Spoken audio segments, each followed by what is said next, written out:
Good morning. I want to read from Romans 14, starting in verse 10, to introduce our lesson this morning. It said, "You then, why do you judge your brother? Or why do you look down on your brother? For we will all stand before God's judgment seat. It is written, as surely as I live, says the Lord, every knee will bow before me, every tongue will confess to God. So then each of us will give an account of himself to God.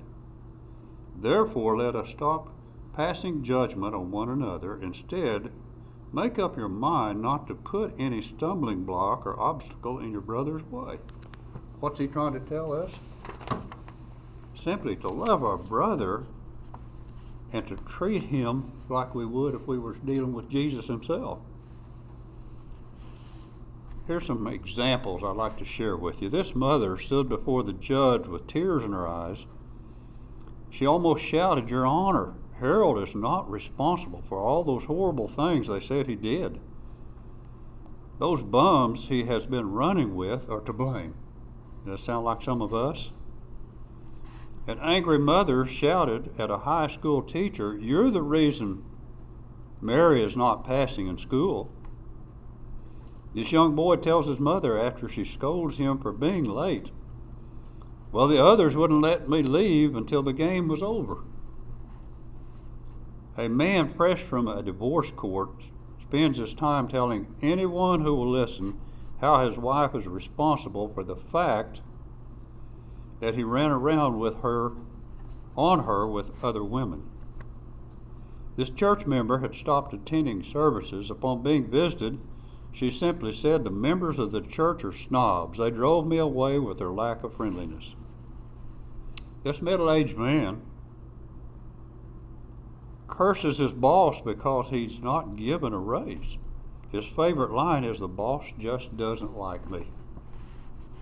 This overweight husband justifies the problem by saying, "If my wife wouldn't insist that I have a second and third helping, I would not have this weight problem. I just don't want to offend her." What do these 7 illustrations show us? They all illustrate the blame game humans are frequently and easily use. There are rarely a day that passes that we do not come in contact with players of this game. In fact, if we're not careful, we'll be one of them. Most of us are prone to practice it. If you hope to develop a positive Christian lifestyle, you've got to become a totally responsible person. You are responsible, and you must accept that responsibility for the things that you do. Also, you must be willing to accept the blame for your faults, your failures, your weakness, and your mistakes. We all make them. We just need to accept that it's me that did that, not someone else. When you shift the blame to others, you're still responsible. This is a truth that many people never learn. Whom shall I blame? That should be the question in our mind. How to answer that is, I see that fella every time I look in the mirror. That's whose fault when I make a mistake. You know, it's been said there's only one thing we're not responsible for, and that's our birth. I think that's a pretty good statement, pretty smart statement. You know, the great challenge is to accept responsibility for our life. I'm responsible for my life except for my birth. Other than that, you know, the Bible teaches about responsibility. Well, this blame game is played in every area of human endeavor. Everybody uses it sometime in their lifetime. The social worker blames the community. The psychologist blames the parents. The dietitian blames the food manufacturers. The speeder blames the policeman.